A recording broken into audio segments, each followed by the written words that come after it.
Dicho grupo tenía una curiosa historia relacionada a otros grupos, porque sus miembros fueron renovados varias veces.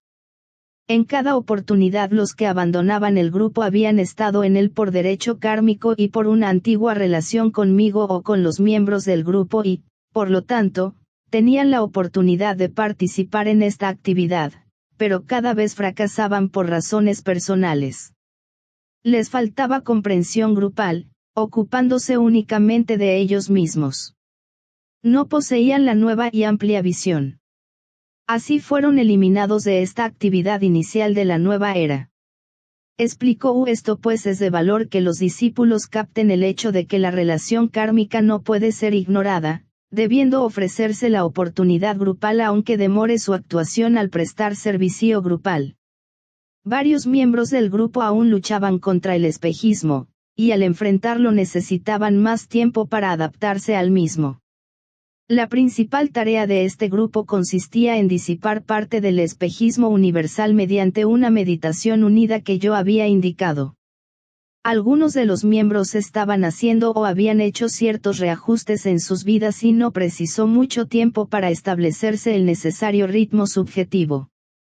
Pero todos trabajaron con comprensión, perseverancia y entusiasmo, y en breve tiempo pudo iniciarse el trabajo grupal. Sería de valor que consideraran las siguientes preguntas. 1. ¿Cuál es el método para desarrollar las ideas desde el instante en que es impresionada la mente de algún intuitivo? Hablando en forma general, aquellas pasan por las siguientes etapas, como a menudo se ha explicado. A la idea, basada en la percepción intuitiva. B. El ideal, basado en la formulación mental y en la distribución. El ídolo, basado en la tendencia concretizadora de la manifestación física. 2. ¿Cuáles creen que son los espejismos predominantes hoy en el mundo y por qué? 3. He hablado muchas veces de la tarea que este y otros grupos están tratando de realizar para disipar el espejismo mundial. ¿Tienen alguna idea de cómo debe hacerse o qué se les exigirá? 3. Contraste entre los espejismos superior e inferior. Hemos considerado cuidadosamente, breve y muy superficialmente, algunas de las causas del denso espejismo que envuelve a la humanidad. Vimos, que indudablemente, es muy antiguo, está poderosamente organizado y constituye la característica dominante del plano astral, y consideramos las tres principales causas subsidiarias que predisponen a 1. Los espejismos inducidos por la vida planetaria, inherentes a la sustancia misma.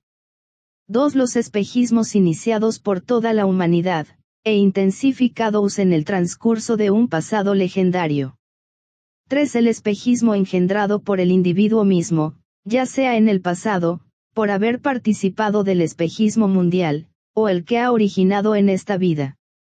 Cada ser humano es propenso a ellos, y durante muchas vidas constituye la víctima inerme de aquello que luego descubre como erróneo, falso y engañoso.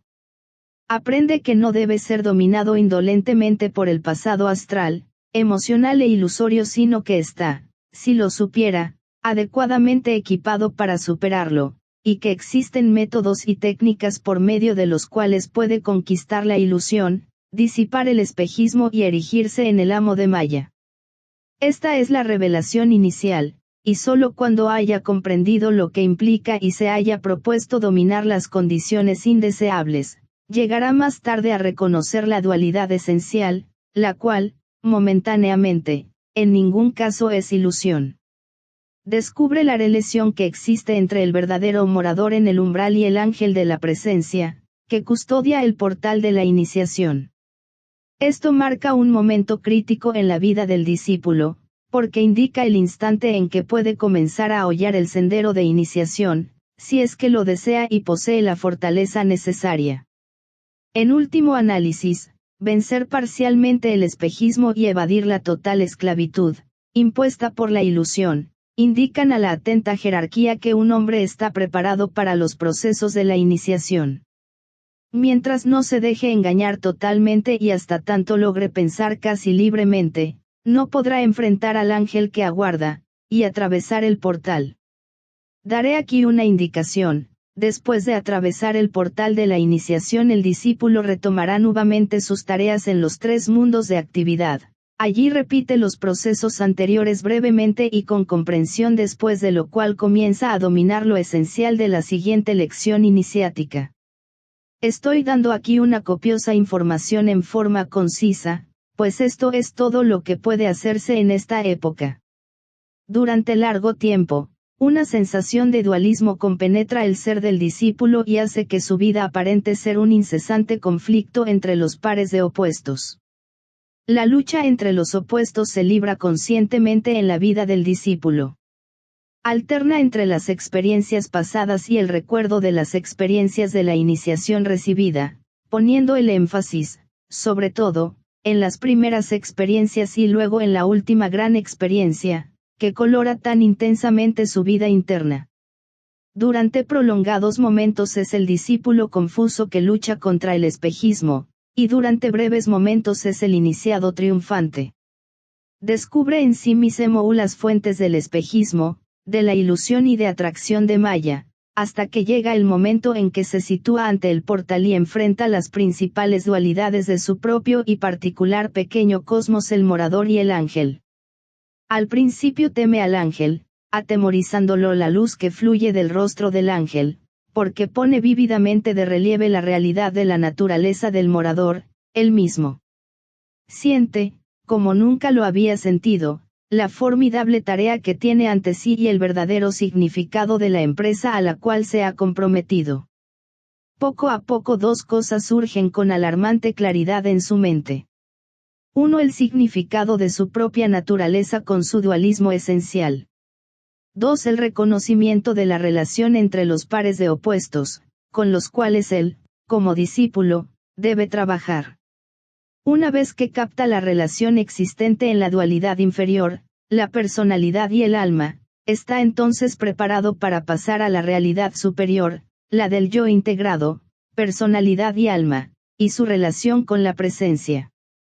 En esta afirmación, he expresado en pocas y concisas palabras el resultado de las primeras 3 inicias y en sí las 2 últimas.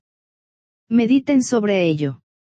Creo que les será de valor si relaciono los diversos contrastes que caracterizan al hombre inteligente y al discípulo, abarcando con la palabra discípulo todos los grados de desarrollo, desde el discípulo aceptado hasta el maestro. Solo existe la jerarquía, término que significa progreso continuo de un estado inferior de ser y de conciencia, a uno superior. En cada caso constituye el estado de conciencia de algún ser, limitado, confinado y controlado por la sustancia. Observarán que digo sustancia y no forma porque en realidad es la sustancia la que controla al espíritu durante un extenso, muy extenso, ciclo de expresión. La materia no controla por la simple razón de que la materia burda está siempre controlada por las fuerzas que son consideradas esotéricamente de naturaleza etérica y, por lo tanto, como sustancia, no como forma. Recuerden esto en todo momento porque contiene la clave de la comprensión de la naturaleza inferior. Ahora estudiaremos los contrastes básicos esenciales que el discípulo debe percibir intuitivamente y con los cuales ha de familiarizarse. Dividiré lo que tengo que decir en 4 partes, tratando cada una de ellas brevemente, y espero les será de utilidad. A. El contraste entre la ilusión y su opuesto, intuición. B. El contraste entre el espejismo y su opuesto, iluminación. C. El contraste entre Maya y su opuesto, inspiración. D. El contraste entre el morador en el umbral y su opuesto, el ángel de la presencia. Esto, como comprenderán, es un tema muy vasto y trata del problema principal del discípulo. Aquí les pediría que revisen nuevamente lo que ya he dicho sobre estos 4 aspectos del espejismo y también las clasificaciones y diagramas que les he dado periódicamente. A. Contraste entre ilusión e intuición. Lo he elegido como el primer contraste a considerar pues debería, aunque quizás no, constituir el principal espejismo de los miembros de este grupo. Lamentablemente aún predomina el espejismo emocional y, para la mayoría de ustedes, el segundo contraste, que existe entre el espejismo y la iluminación, podrá ser el más útil y constructivo. Ilusión es el poder que posee alguna forma mental, ya sea un ideal o un concepto percibido, captado e interpretado mentalmente para dominar los procesos mentales del individuo o la raza, produciendo, en consecuencia, la limitación individual o grupal. Tales ideas y conceptos pueden ser de tres clases y creo que ya lo saben. 1. Pueden ser las ideas heredadas, en el caso de aquellos que hayan difícil ajustarse a la nueva visión de la vida munda sodio y del orden social, tal como lo expresan las nuevas ideologías. Se hallan poderosamente condicionados por su casta, tradición y raigambre.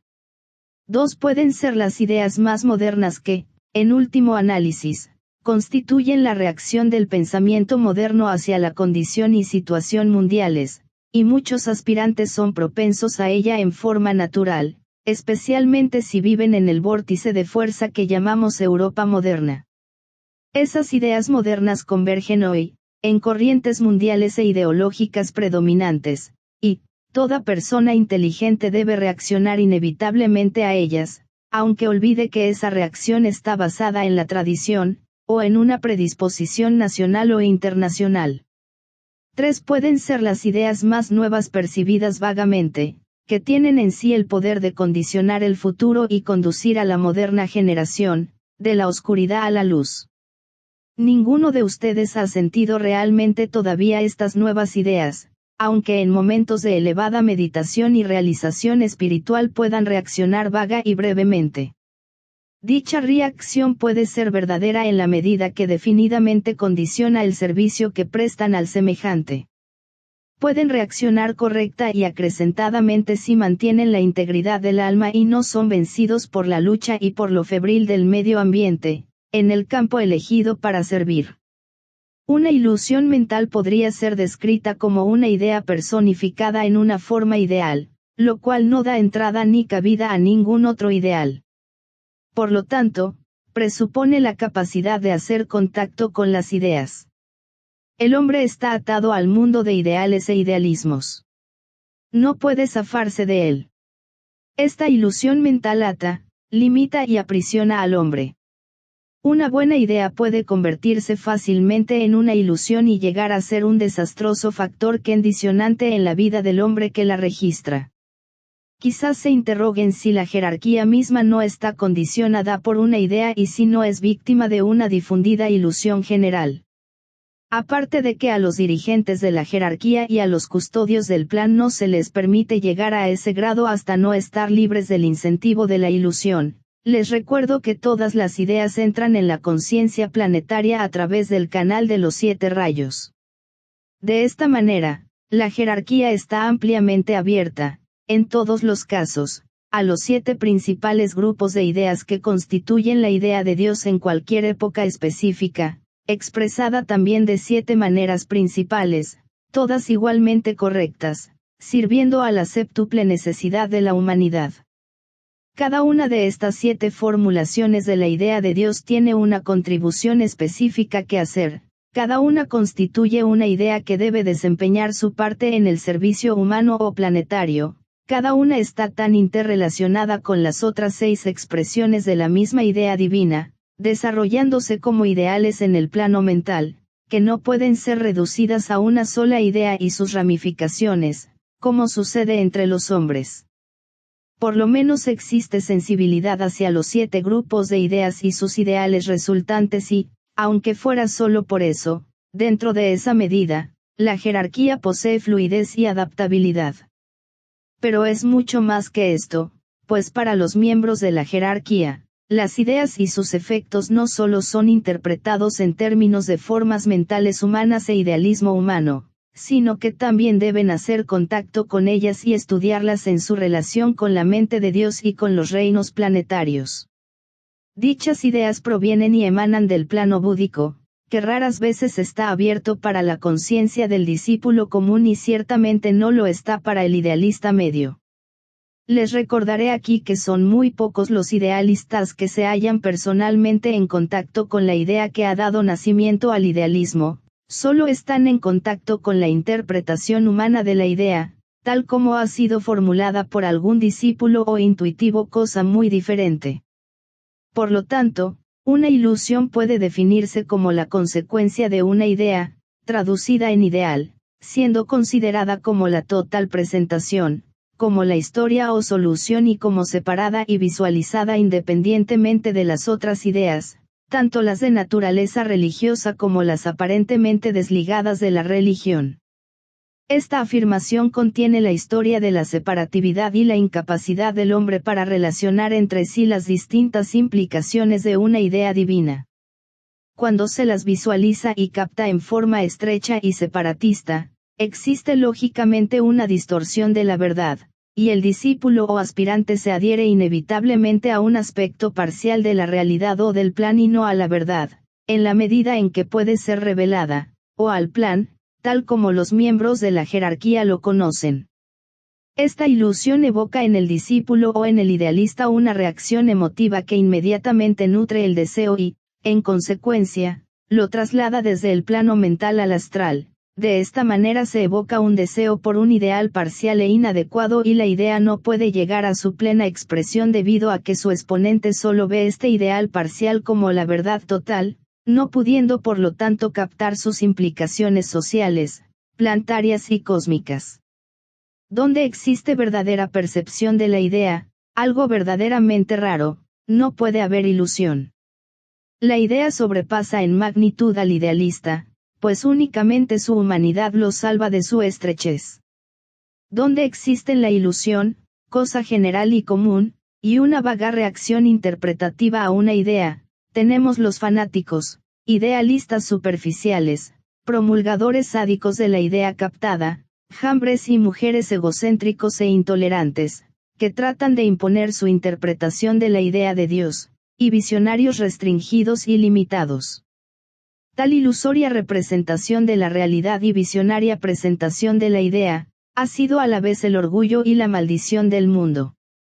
Este es uno de los factores que ha conducido a nuestro mundo moderno a la penosa situación en que se encuentra y, debido al abuso de esta facultad divina de hacer contacto con la idea y transformarla en un ideal, el mundo actualmente está sufriendo, quizás inevitablemente, la imposición de estas ideas, interpretadas humana y mentalmente en forma de ideologías limitadas, ha tenido un lamentable efecto en los hombres, quienes deben aprender a penetrar y llegar hasta la verdadera idea que se halla detrás de su ideal e interpretarla con exactitud a la luz de su alma, empleando además esos métodos que han sido garantizados y sancionados por el amor. Por ejemplo, y es necesario remarcarlo, no es una ilusión la idea expresada en la afirmación de que todos los hombres son iguales, habiendo sido adoptada por las personas de inclinación democrática.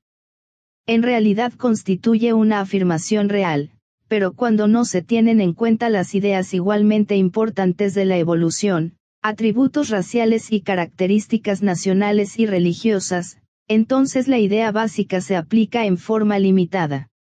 De allí los sistemas ideológicos impuestos en nuestra época moderna y contemporánea y el rápido desarrollo de las ilusiones ideológicas que están, no obstante, basadas en una idea verdadera todas y cada una sin excepción.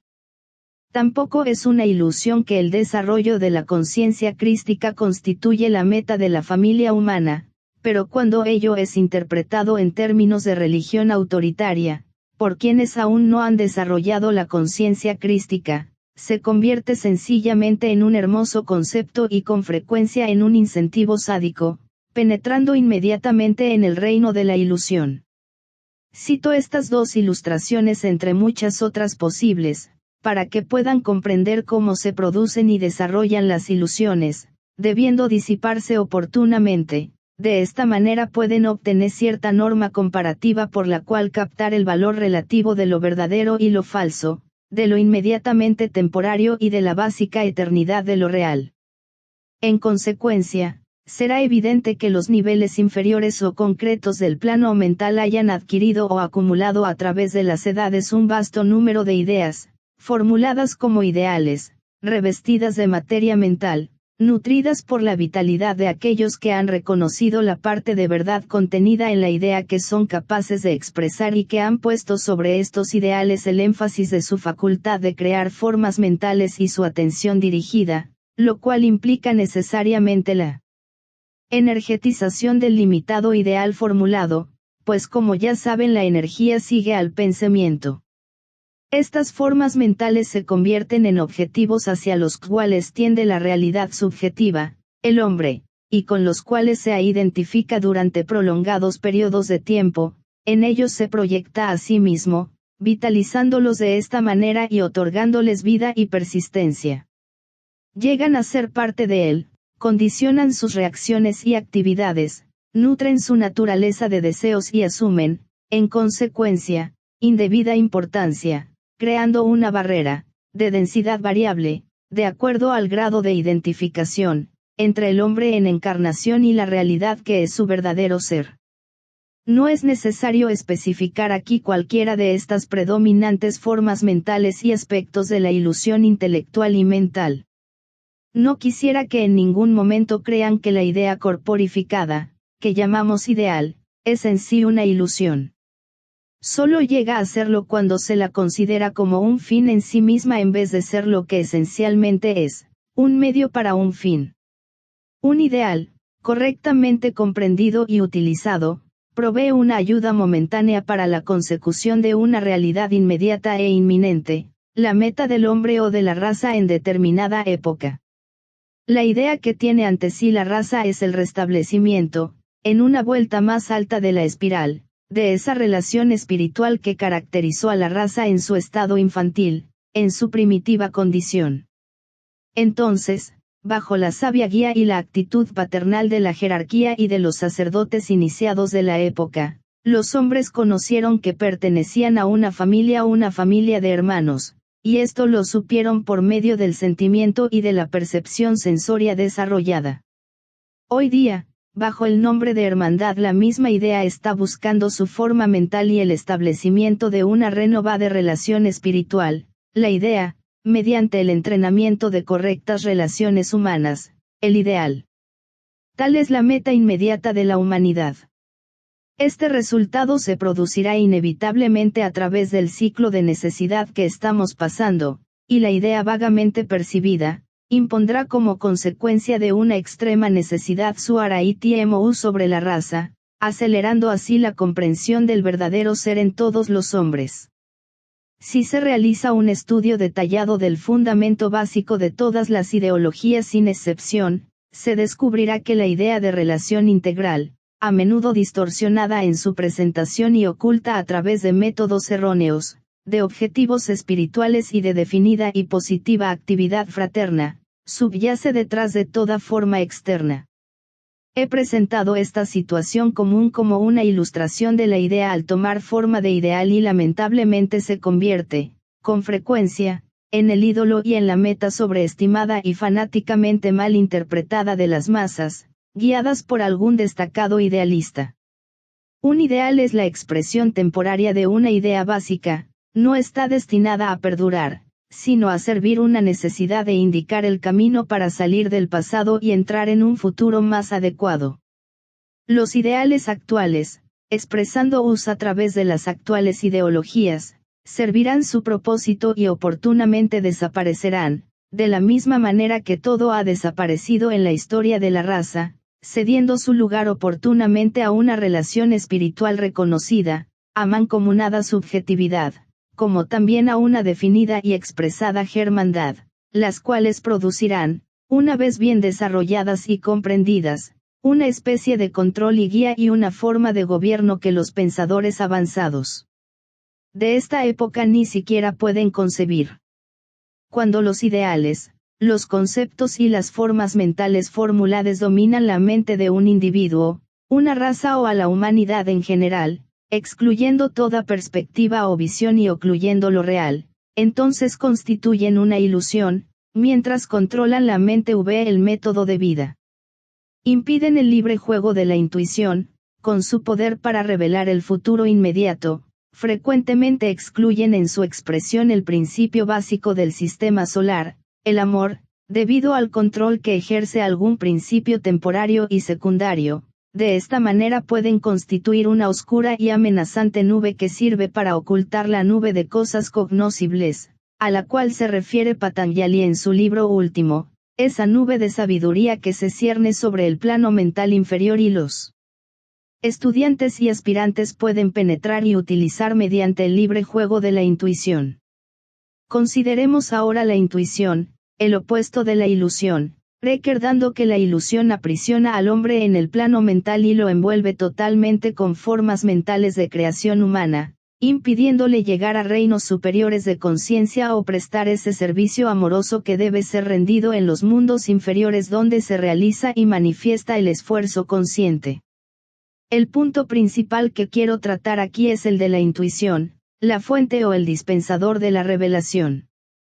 Mediante la intuición se revela en el mundo la progresiva comprensión de los métodos de Dios, en bien de la humanidad, se capta correlativamente la trascendencia y la inmanencia de Dios, y el hombre puede así penetrar en ese conocimiento puro y razonamiento inspirado que le permitirá comprender no solo los procesos de la naturaleza en su quíntuple expresión divina, sino también las causas que subyacen en los mismos, comprobándose que son efectos y no acontecimientos iniciáticos. Mediante la intuición el hombre llega a experimentar el reino de Dios y a descubrir la naturaleza, los tipos de vida, los fenómenos y las características de los hijos de Dios, cuando vienen a la manifestación.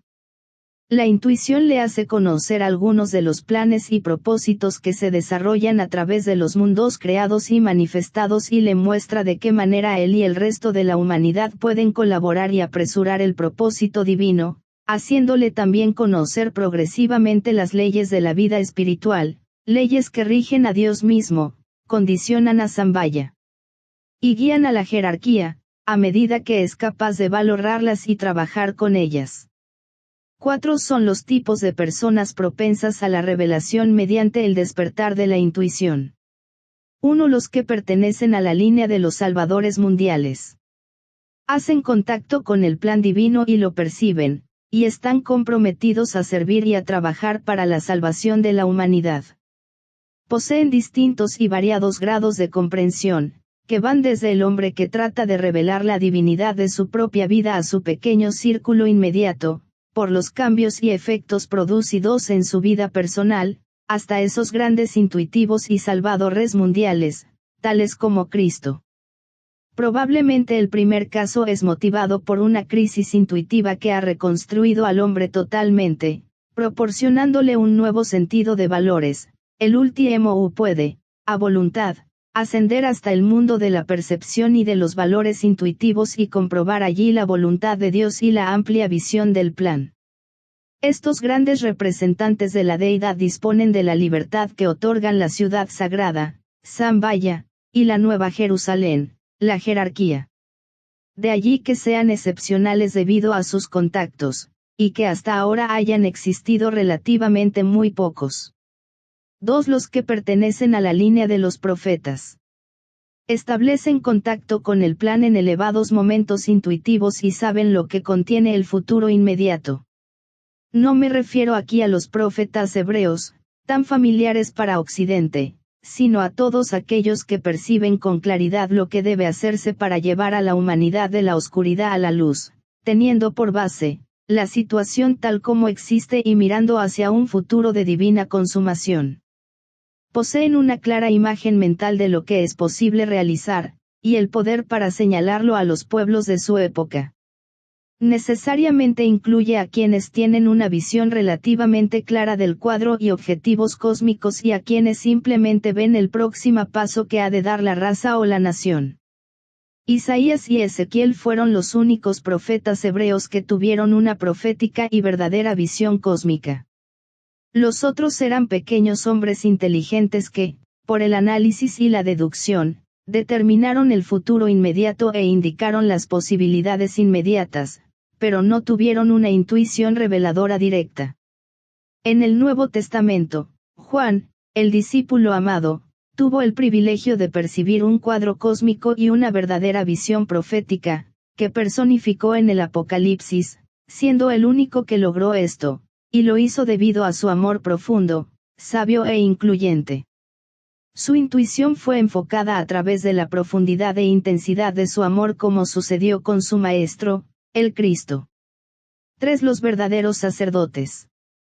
Son sacerdotes por vocación espiritual y no por elección. La errónea interpretación de las atribuciones y deberes de un sacerdote ha conducido a la Iglesia, en Oriente y en Occidente, a su desastrosa posición autoritaria. La mayor parte del clero de las religiones de todo el mundo carece de ese amor a Dios y del verdadero incentivo espiritual que reconoce a Dios inmanente en toda la naturaleza y expresa singularmente dicha divinidad en el hombre. No los guía el amor, ni los orienta ni les sirve de intérprete. De aquí el dogmatismo de los teólogos, su ridícula y profunda convicción de que su interpretación es correcta, su frecuente crueldad, embosada en su enunciación de correctos principios y buenas intenciones, aunque también existe el verdadero sacerdote en todas las religiones. Es amigo y hermano de todos, debido a su profundo amor posee sabiduría, despierta su intuición, si es de tipo mental y posee entrenamiento mental, siendo la revelación su recompensa. Reflexionen sobre esto. Los verdaderos sacerdotes no abundan ni se encuentran solo en las denominadas órdenes sagradas. 4. Los místicos u ocultistas prácticos. Estos, en virtud de una vida discípulo y nada, una ardiente aspiración y un intelecto entrenado, han podido evocar la intuición y, por lo tanto, están personalmente en contacto con la verdadera fuente de la divina sabiduría. Su función consiste en interpretarla y formularla en sistemas transitorios de conocimiento. Existen muchos de ellos, trabajan pacientemente hoy en el mundo y no son conocidos ni buscados por los irreflexivos. Deben congregarse en esta hora de necesidad mundial y hacer que su voz sea escuchada con claridad. Dichas personas están convirtiendo el sentido de dualidad en una unidad conocida. Su preocupación por la realidad y su hondo amor hacia la humanidad les ha despertado la intuición. Cuando tiene lugar este despertar, desaparecen las barreras, y el verdadero conocimiento, como resultado de la sabiduría revelada, constituye la ofrenda de tales personas a su raza y a su época. Estos 4 grupos se ocupan de reemplazar la ilusión por la intuición, lo cual constituye la resolución inicial de los pares de opuestos, porque no existe tal resolución sin la ayuda del intelecto, pues el intelecto por medio del análisis, la discriminación y el correcto razonamiento indica lo que debe hacerse. Ve contraste entre espejismo e iluminación. Uno de los símbolos más apropiados, mediante el cual podemos vislumbrar la naturaleza del espejismo, es imaginarnos el plano astral en 3 de sus niveles, segundo, tercero y cuarto, contando de arriba a abajo, como un país cubierto por una densa bruma de diversas densidades.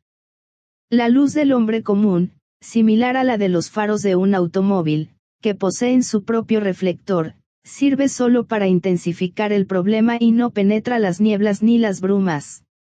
Simplemente las pone de relieve, de manera que su densidad y sus efectos desalentadores llegan a ser más evidentes. Revela la condición de la bruma y nada más. Lo mismo ocurre en el plano astral en relación con el espejismo, la luz autoinducida y autogenerada que está en el hombre, no puede penetrar ni disipar las brumosas penumbras ni las condiciones miasmáticas. La única luz que puede disipar las brumas del espejismo y evitar sus malos efectos en la vida, es la del alma, que como haz de luz pura y disipadora, posee la curiosa y singular cualidad de revelar, disipar e inmediatamente iluminar. La revelación concedida, diferente a la de la intuición, revela aquello que el espejismo vela y oculta, siendo una revelación peculiar del plano astral condicionada por sus leyes. Esta particular utilización de la luz del alma adopta la forma de una concentración de luz, emanando de la unoma, vía la mente, enfocada sobre el espejismo particular o específico, general y mundial. Así se revela la naturaleza del espejismo, se descubre su cualidad y fundamento y se pone fin a su poder mediante un constante y prolongado periodo de concentración, dedicado a disipar dicha condición. En la tercera parte de este libro consideraremos detalladamente la técnica para emplear la luz científicamente, por lo tanto, no elaboraré el tema ahora. Únicamente me ocuparé de aquello que les permitirá, como grupo, iniciar su tan esperada tarea para resolver el problema de disipar el actual espejismo mundial al menos en algunos de sus aspectos. No definiré aquí el espejismo ni daré ejemplos de su actividad, como lo hice con la ilusión y su opuesta analogía, la intuición, puesto que ya he abarcado el tema con bastante amplitud en la primera parte, la cual solo tienen que leer y consultar respecto a lo que voy a impartirles ahora. Sin embargo, definiré brevemente lo que significa iluminación, pidiéndoles que tengan en cuenta que aquí no estamos tratando con la iluminación que revela la realidad o la naturaleza del alma, o que esclarece la visión que tienen ustedes del reino del alma, sino la iluminación que arroja el alma al mundo del plano astral. Esto implica el uso consciente de la luz y su empleo, primero, como un faro que escudriña el horizonte astral, localizando el espejismo, causa de las dificultades, y segundo, como enfocada distribución de luz, dirigida intencionalmente a esa zona del plano astral en que se ha determinado realizar un esfuerzo para disipar la bruma y niebla concentradas allí.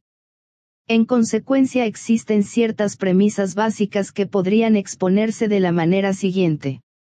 1. La cualidad y la principal característica del alma es luz. Por lo tanto, si el discípulo y el trabajador han de emplear esa luz y expresar esa cualidad, ante todo deben establecer y reconocer el contacto con el alma, a través de la meditación. 2. La cualidad del plano astral, su principal característica es espejismo. Es el campo donde debe librarse la gran batalla de los pares de opuestos, siendo la expresión de antiguos deseos ilusorios, engañosos y falsos por un lado, y por otro un elevado anhelo espiritual por aquello que es real y verdadero. Debe recordarse que el deseo astral, la emotividad errónea y egoísta, la reacción astral a las realidades de la vida diaria, no son naturales del alma y constituyen oportunamente una condición que sirve para velar totalmente la verdadera naturaleza del hombre espiritual. 3. Debe entonces establecerse una relación entre el Aunoma y el plano astral, vía el cuerpo astral del discípulo.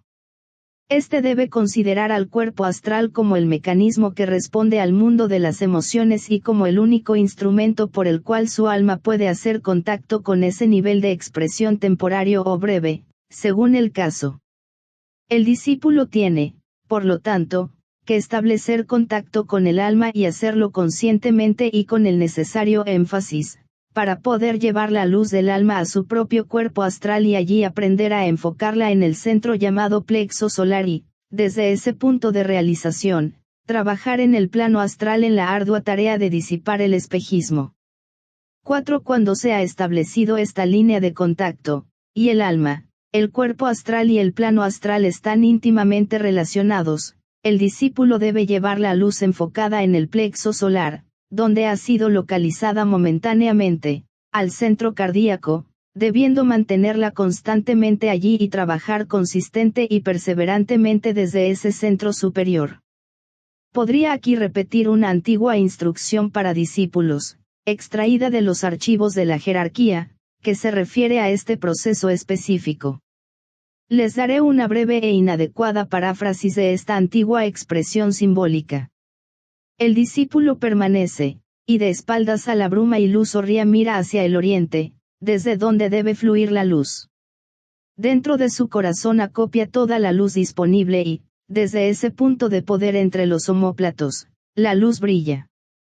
5. El discípulo debe evitar toda sensación de tensión o tirantez y aprender a trabajar con fe pura y amor. Cuanto menos sienta y se preocupe por sus propios sentimientos o sensación de realización o no realización, habrá mayor probabilidad de que el trabajo prosiga con eficacia y el espejismo sea lentamente disipado. En esta tarea no hay prisa. Lo muy antiguo no puede ser disipado inmediatamente, no importa cuán buena sea la intención y la exactitud con que se capte la técnica necesaria.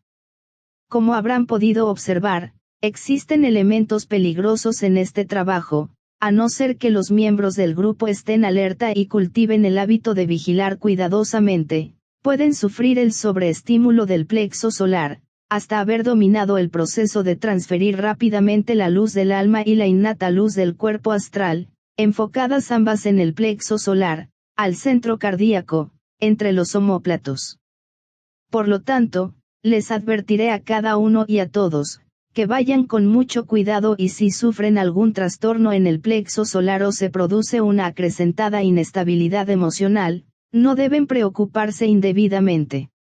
Les pido que consideren el fenómeno de perturbación, simplemente como una dificultad momentánea, incidental al servicio que están tratando de prestar.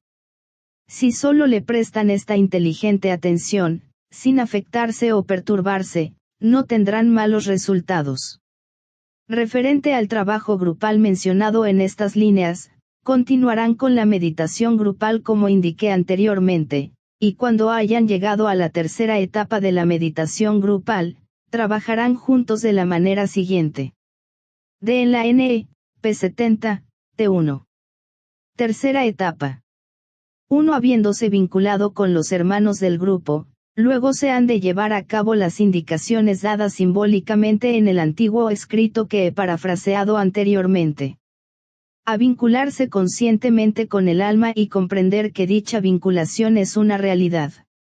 B. Llevar la luz del alma, mediante el poder de la imaginación creadora, directamente al cuerpo astral y desde allí al centro denominado plexo solar, la línea de menor resistencia. C. Transferir la luz del alma y la innata luz del cuerpo astral desde el centro del plexo solar al centro cardíaco, por un acto definido de la voluntad. 2. Luego, imaginativamente, volver la espalda al mundo del espejismo, enfocando en el alma el ojo de la mente, cuya naturaleza es amor. 3. Entonces se ha dejar que transcurran algunos minutos a fin de estabilizarse para realizar el trabajo, y en forma definida y consciente enfocar en el centro cardíaco la luz disponible, proveniente de todas las fuentes. Imaginar a ese centro, entre los omóplatos, como un sol radiante. Podría señalar aquí que ese centro, en el individuo, es la analogía microcósmica del corazón del sol que está siempre dirigido por el sol central espiritual, localizado en la cabeza. Deben imaginarlo con toda claridad en la conciencia, pues implica la actividad dual, aunque sintética, de la cabeza y el corazón. 4. Después se ha de visualizar un haz amplio y brillante, de luz blanca y pura, que fluye del centro cardíaco, entre los omóplatos, y va hacia el espejismo ya localizado, que el grupo está tratando de disipar. ¿Dónde está ubicada esta zona? Lo mencionaré, a continuación. 5. Cuando inspirados por el deseo y la fuerza hayan definido esto con toda claridad en sus mentes y visualizado claramente el cuadro simbólico, entonces visualizarán el haz de luz individual fusionado con los haces que proyectan sus hermanos de grupo. De esta manera una gran afluencia de luz dirigida, proveniente de varios aspirantes entrenados, están ustedes entrenados, afluirá a esa zona de espejismo que, supongo, están tratando de disipar. 6. Realicen este trabajo durante 5 minutos con intensa concentración, luego procedan como se indicó en la cuarta etapa del delineamiento de la meditación. Al definir la iluminación como la antítesis del espejismo, es evidente que mis observaciones deben estar limitadas lógicamente a ciertos aspectos de la iluminación y solamente concernirán a esos modos de trabajar en forma dirigida y a esas presentaciones del problema que se referirán al empleo de la luz en el plano astral y, particularmente, en conexión con el trabajo que ustedes se han propuesto realizar. Existen muchas otras posibles definiciones, porque la luz del alma es como un inmenso faro, cuyos haces luminosos pueden ser dirigidos en muchas direcciones y enfocados en muchos niveles. Sin embargo, únicamente nos hay en ti y reza aquí su uso especializado. La iluminación y la luz del conocimiento son considerados términos sinónimos. Muchos espejismos deben ser disipados y dispersados cuando están sujetos a la potencia de la mente informativa, porque la mente es esencialmente el subyugador de la emoción, mediante la presentación de un hecho. El problema consiste en inducir al individuo, la raza o la nación, que actúa bajo la influencia del espejismo, a que invoque el poder mental de analizar la situación y someterla a un sereno y frío escrutinio. El espejismo y la emoción se intercambian mutuamente y la emotividad, por lo general, es tan intensa, en relación con el espejismo, que resulta imposible introducir la luz del conocimiento con facilidad y efectividad.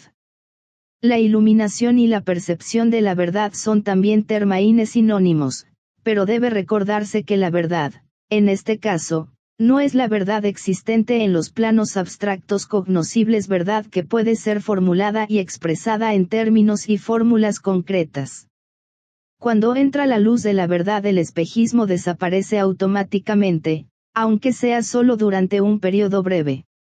Aquí nuevamente surge una dificultad, porque a muy pocas personas les interesa enfrentar la verdad real, pues implica que han de abandonar oportunamente el tan apreciado espejismo, ha de adquirir la capacidad de reconocer el error y admitir las equivocaciones, y esto no lo permitirá el falso orgullo de la mente.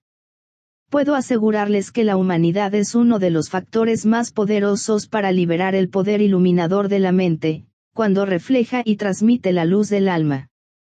El enfrentar en forma determinada la vida real y reconocer decididamente la verdad fría, serena y desapasionadamente, facilitará enormemente la evocación de la afluencia de luz que bastará para disipar el espejismo.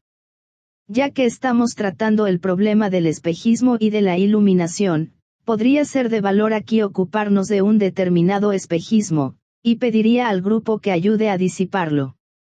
Me refiero al espejismo de la separatividad.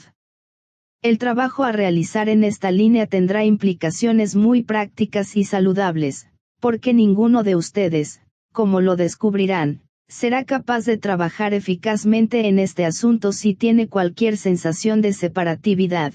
Esta reacción separatista puede expresarse como odio, antipatía activa o crítica verbal y quizás en algunos casos, como las tres.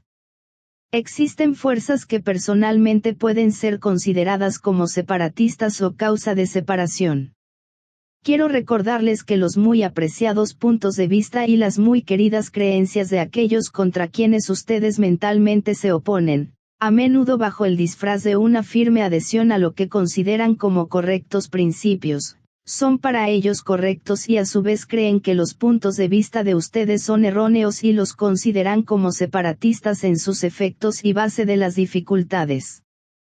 En su posición, son tan sinceros como ustedes y están tan ansiosos de lograr la actitud correcta también como ustedes. Esto con frecuencia se olvida y quiero recordárselos. Podría también ilustrar este punto señalándoles que el odio o, si les parece muy fuerte la palabra odio, la antipatía que algunos de ustedes puedan sentir por las actividades que desarrolla el gobierno alemán y por lo que se ha hecho contra el pueblo judío podría, con igual justificativo, volcarse contra los mismos judíos. Estos han sido siempre separatistas y se han considerado como los elegidos del Señor y nunca se han asimilado a ninguna nación. Lo mismo puede decirse de los alemanes, pues evocan en otras personas la misma reacción que ellos sienten contra los judíos, aunque no los persigan físicamente. Ninguna de esas actitudes, como bien saben, se justifica desde el ángulo del alma, ambas son erróneas, y este es un punto de vista que el judío y el antijudío deben comprender oportunamente y, por medio de la comprensión, darle fin. Menciono esto porque voy a pedirles que se ocupen de este antiguo y mundial espejismo, el espejismo del odio contra el judío. Entre los miembros de este grupo existen aquellos que, por lo menos en pensamiento, son violentamente antialemanes, y otros, definida, aunque inteligentemente, antijudíos. Les pediría a aquellos que cultivan estas tendencias que reconozcan el problema que los enfrenta. Es tan antiguo y se halla tan profundamente arraigado en la conciencia de la raza, que es mucho más grande de lo que el individuo puede visualizar. En consecuencia, el punto de vista individual es tan limitado, que la utilidad constructiva se perjudica grandemente. Después de todo, el punto de vista del perseguido no es necesariamente el único ni tampoco el correcto. Los alemanes y los judíos merecen nuestro amor impersonal, especialmente porque ambos son culpables, si es que cabe el término, de cometer las mismas faltas y errores básicos. El alemán es poderosamente consciente de la raza, igual que el judío. El alemán es separatista en su actitud hacia el mundo y también lo es el judío.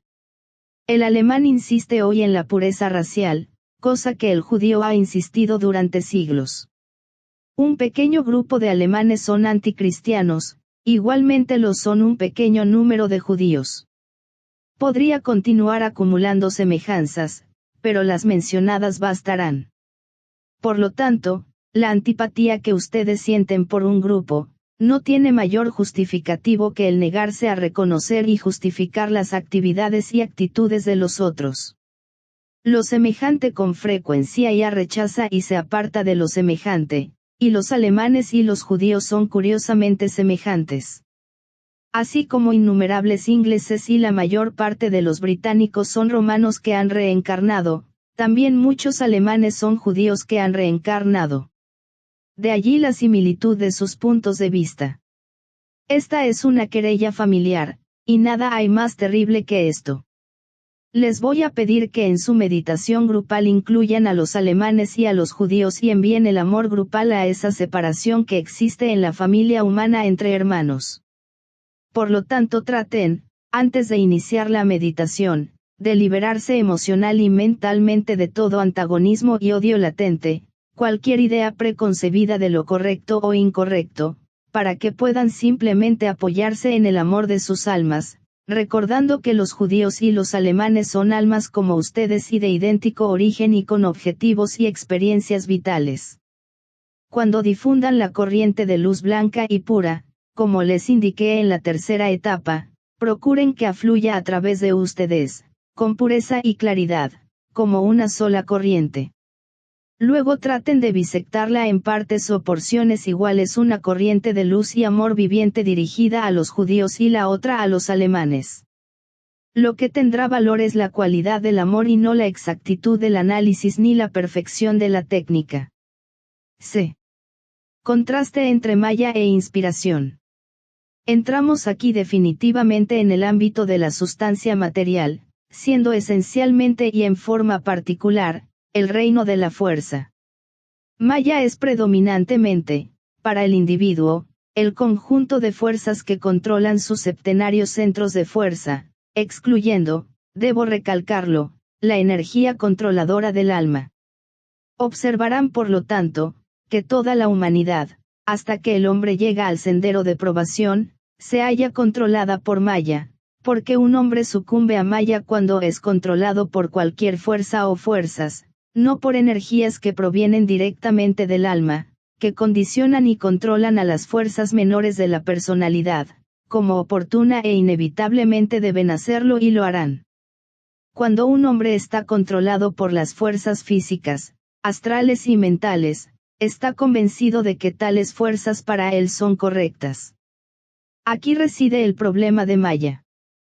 Sin embargo, cuando dichas fuerzas controlan al hombre, se manifiestan como actitud separatista y producen un efecto que nutre y estimula la personalidad y no permite penetrar la energía del alma, la verdadera individualidad. Este análisis deberá ser iluminador para ustedes. Si hombres y mujeres permitieran que el verdadero Jambri interno o espiritual analice sus vidas más concienzudamente, podrían determinar qué combinación de energía condiciona la actividad de sus vidas y no continuarían actuando como hasta ahora, tan ciega, inadecuada e ineficazmente. Por esta razón tienen tanto valor e importancia el estudio y la comprensión de los móviles, pues tal estudio determina intelectualmente, si es investigado con propiedad, qué factor o factores inspiran la vida diaria. Esta afirmación es digna de una cuidadosa consideración. Les preguntaría, ¿cuál es el principal móvil que los hace actuar? Cualquiera que sea, condiciona y determina la tendencia predominante en su vida. A muchas personas, particularmente la masa ignorante, solo les inspira el deseo material, físico y momentáneo. El deseo animal por satisfacer los apetitos animales, el deseo material por los bienes y las comodidades de la vida material, el deseo de obtener cosas, comodidades y seguridad económica, social y religiosa controla a la mayoría. El hombre se halla influido por la forma más densa de Maya, estando las fuerzas de su naturaleza concentradas en el centro sacro.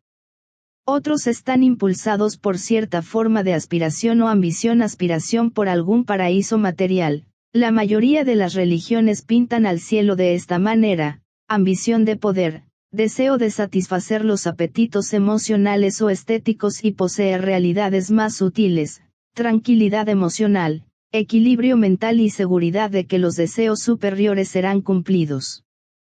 Todo esto es Maya en su forma emotiva, y no es lo mismo que espejismo. En el caso del espejismo, las fuerzas de la naturaleza del hombre están asentadas en el plexo solar; en el caso de Maya, están asentadas en el centro sacro. El espejismo es sutil y emocional. Maya es tangible y etérico. Las fuerzas de Maya actúan, motivan y energetizan la vida del hombre común. Se halla indefenso bajo su influencia porque le inspiran todo su pensamiento, aspiración y deseo y todas sus actividades en el plano físico. Su problema es doble. 1. Permitir que todos sus centros sean inspirados por el alma. 2. Transmutar las fuerzas de los centros inferiores que controlan la personalidad, en las energías de los centros situados encima del diafragma, las cuales responden automáticamente a la inspiración del alma. Este pensamiento explica en qué consiste el poder y el valor simbólico de los ejercicios de respiración, cuya finalidad es lograr que el alma controle, aunque los métodos empleados son, en la mayoría de los casos, definidamente indeseables. Sin embargo, el desarrollo incipiente de la vida mental, inevitablemente determinará y condicionará. Los métodos empleados, quizás no resguarden de ciertos males y resultados desastrosos al indefenso cuerpo físico; sin embargo, a la larga y en último análisis, podrán condicionar la experiencia futura, probablemente en otra vida, en tal forma, que el aspirante estará más capacitado para actuar como alma, que quizás de otra manera no lo hubiese hecho. Al finalizar con esta particular instrucción sobre el espejismo, quisiera llamar la atención del grupo sobre las frases esotéricas que di a DLR antes de que abandonara el grupo. Están relacionadas definidamente con el trabajo grupal y quisiera que las estudiaran y consideraran cuidadosamente. El antiguo comentario, al referirse a aquellos cuyo dharma consiste en disipar el espejismo del mundo, utiliza las siguientes frases iluminadoras. Llegan y permanecen. Permanecen en medio de formas que giran, unas de rara belleza y otras de horror y desesperación; no miran aquí o allá, sino que permanecen con sus rostros hacia la luz. Así, a través de sus mentes, fluye la pura luz que disipa las brumas. Llegan y descansan.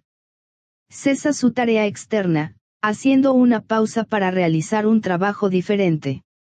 En sus corazones hay sosiego. No corren de un lado a otro, sino que constituyen un punto de paz y reposo. Aquello que en la superficie vela y oculta lo real empieza a desaparecer, y desde el corazón en reposo se proyecta un haz de fuerza disipadora, que se mezcla con la luz brillante; entonces las brumas creadas por el hombre desaparecen. Llegan y observan. Poseen el ojo de la visión y también el poder de dirigir correctamente la fuerza necesaria.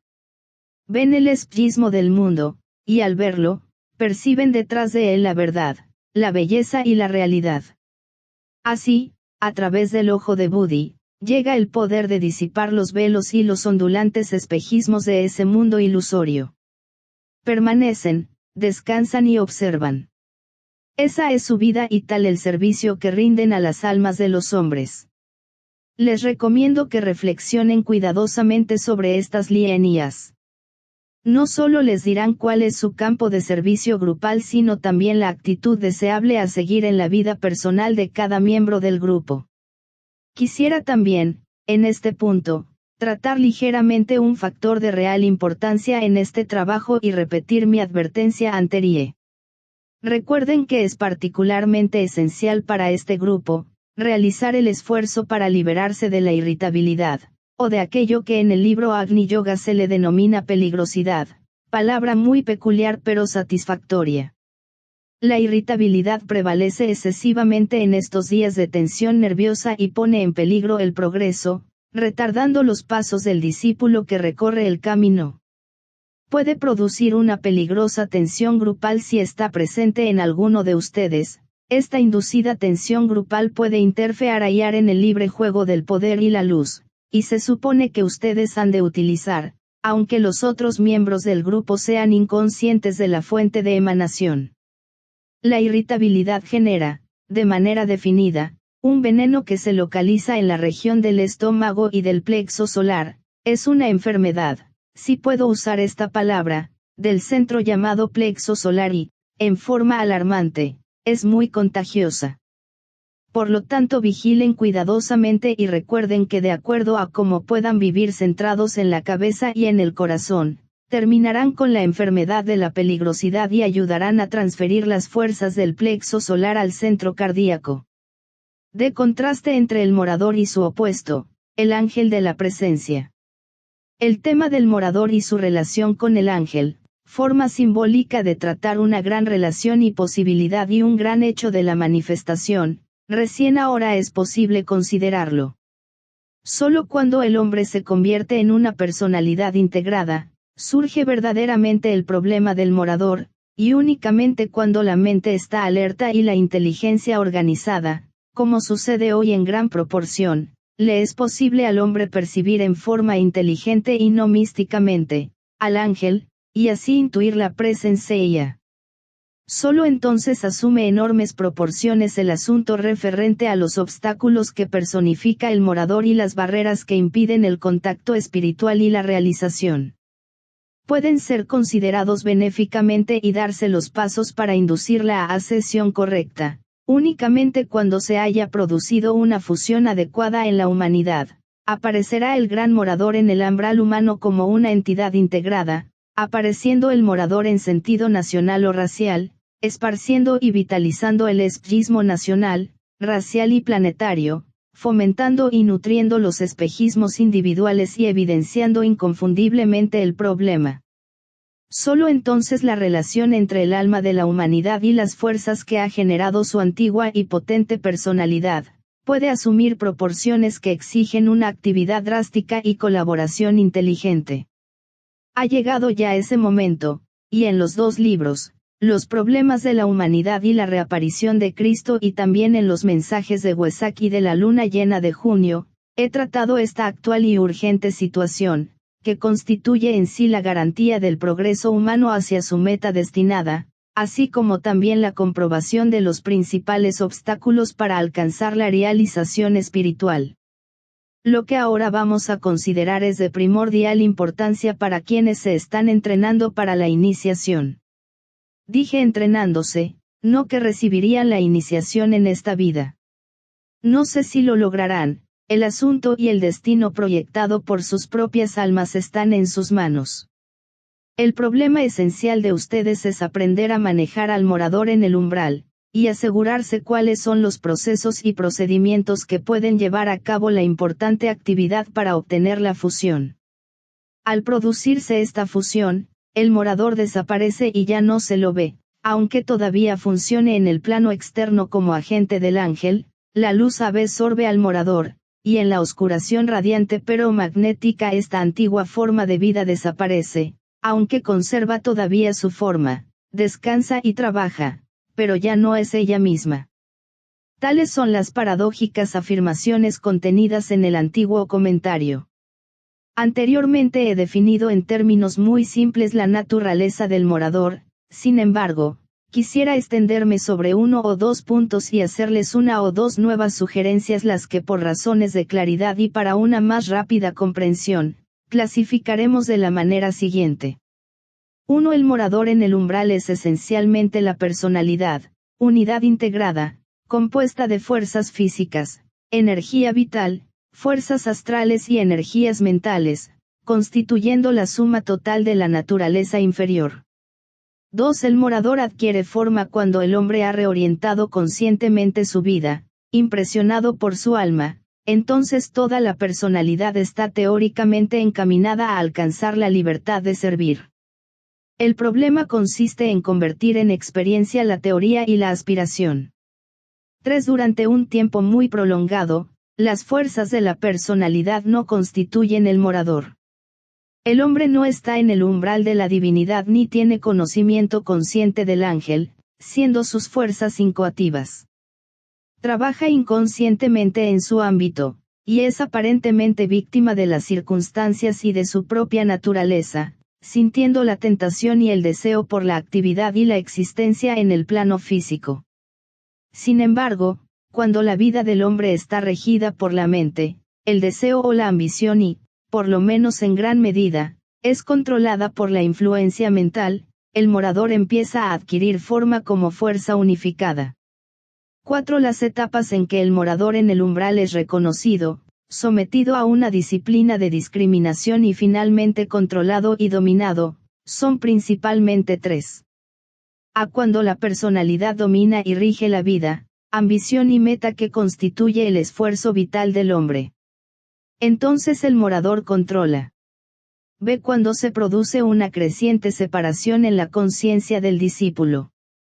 El morador o personalidad, es entonces impulsado en dos direcciones, una, hacia la persecución de ambiciones y deseos personales en los tres mundos, otra, donde el morador hace el esfuerzo, observen esta expresión, para permanecer en el umbral de la divinidad y ante el portal de la iniciación.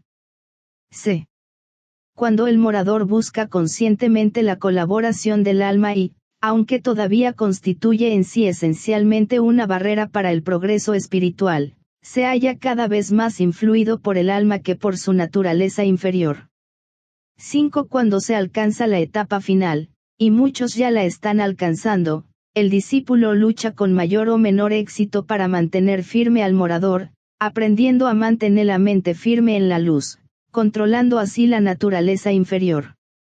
De esta manera, domina gradualmente la fluidez constantemente cambiante del morador, se efectúa su orientación hacia la realidad, apartándose de la gran ilusión, y el ángel y el morador entran lentamente en íntima armonía.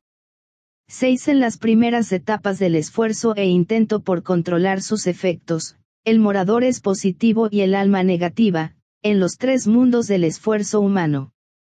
Luego viene un periodo de oscilación, que conduce a una vida equilibrada, donde no predomina ningún aspecto. Después se rompe el equilibrio y la personalidad se va haciendo paulatinamente negativa y la influencia del alma o psiquis, llega a ser predominante y positiva. 7. Las influencias astrológicas pueden afectar poderosamente estas situaciones y hablando en general y dentro de ciertas limitaciones esotéricas, podría destacarse que A. Leo, controla al morador positivo. B. Géminis, controla los procesos de oscilación. C. Sagitario, controla al morador negativo. Habría que añadir que los tres signos, Escorpio, Sagitario y Capricornio, conducen finalmente a la fusión del morador con el ángel.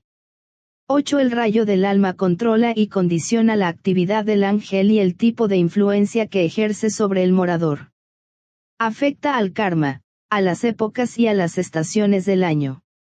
9. El rayo de la personalidad controla al morador, en las primeras etapas, hasta el momento en que el rayo del alma comienza a producir un acrecentado efecto. Como ya saben, el rayo de la personalidad es una combinación de tres energías que producen la cuarta, el rayo de la personalidad, mediante su interrelación, durante un largo periodo de tiempo. 10. Por lo tanto, los 5 tipos de energía que he indicado como de primordial importancia en sus propias vidas, cuando les expliqué la naturaleza de los 5 rayos que los controlan, rigen también la relación entre el morador y el ángel, tanto en el individuo como en toda la humanidad. Estas 5 energías son en sí el rayo del cuerpo físico, el rayo astral, el rayo mental, el rayo de la personalidad y el rayo del alma. 11 Los rayos que rigen y condicionan a la humanidad y al actual problema del mundo, son los siguientes. A. El rayo del alma, 2. La humanidad debe expresar amor. B. El rayo de la personalidad, 3. El desarrollo de la inteligencia, para transmutarla en amor sabiduría. C. El rayo de la mente, 5.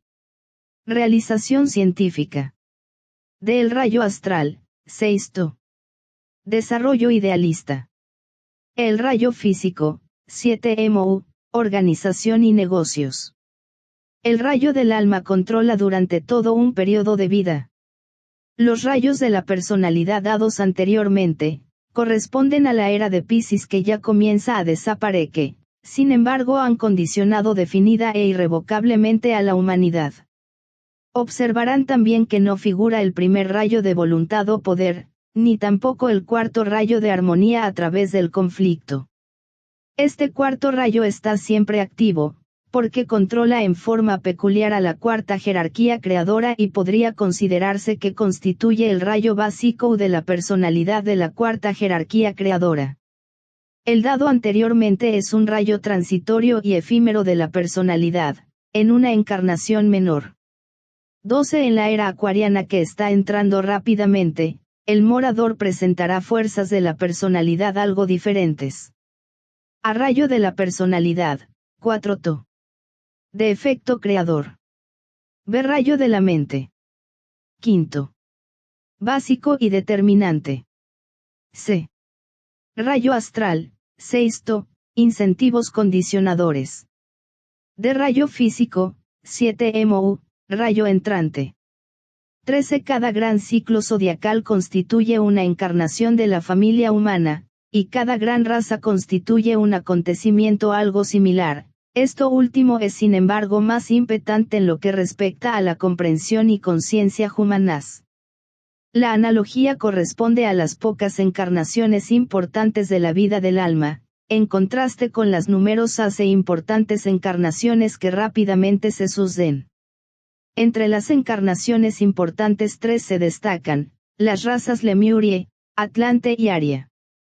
14 Cada raza ha producido su propio tipo de morador en el umbral, que tuvo que enfrentar al finalizar el ciclo espiritual, no el físico, que continúa hasta cristalizarse, cuando alcanzó la madurez y fue posible cierta iniciación para la humanidad evolucionada de cada raza. 15 Cuando una encarnación racial y un ciclo zodiacal se sincronizan, lo cual no siempre sucede, tiene lugar un significativo e importante enfoque de atención del morador sobre el ángel y viceversa. Esto es lo que ocurre en la actualidad al finalizar la era pisceana y también lo será cuando la raza aria haya alcanzado la madurez y un desarrollo relativamente elevado. El discipulado es signo de madurez, y cuando se ha alcanzado esta, se enfrenta al morador. La raza aria está preparada para el discipulado. 16 El desarrollo de la sensibilidad, en el individuo y en la raza, indica la inminencia del reconocimiento del ángel desde ambos puntos de vista y lo inmediato de la oportunidad. Esta oportunidad nunca ha sido tan real como ahora para lograr una activa fusión. 17 Las líneas de demarcación entre las zonas reconocidas de influencia, entre el morador y el ángel, son hoy más evidentes que nunca en la historia de la raza. El hombre conoce la diferencia entre lo correcto y lo incorrecto y sabe ya elegir el camino a seguir. En la crisis racial Atlante, crisis humana total, cuya historia se halla perpetuada en el Bhagavad Gita, en el relato que hace de Arjuna símbolo del discípulo de esa época y del discípulo mundial actual cuando se hallaba totalmente desorientado, no es muy aplicable en esta época. Los discípulos del mundo y el discípulo mundial ven la situación actual con bastante claridad. Triunfará la comodidad personal, o se sacrificará amorosa y comprensivamente al morador, por el ángel. Este es el mayor problema. Les pediría que realicen dos cosas: estudien las ideas anteriores a la luz de la presente crisis mundial y de su propio problema del alma y de la personalidad. La humanidad avanzada permanece, como el morador, en el mismo umbral de la divinidad. El ángel se mantiene expectante absorbido por la presencia, sin embargo está preparado para absorber al morador. La conciencia de la humanidad ha llegado hasta las mismas fronteras del mundo de primeros valores espirituales y del reino de la luz y de Dios. El ángel ha descendido a la tierra esperando ser reconocido. Cristo fue precursor y símbolo de este acontecimiento cuando vino hace 2000 años. Esta situación concierne a todos los aspirantes avanzados y puede concernirle a ustedes. También implica a la humanidad como un todo y a la jerarquía que se acerca.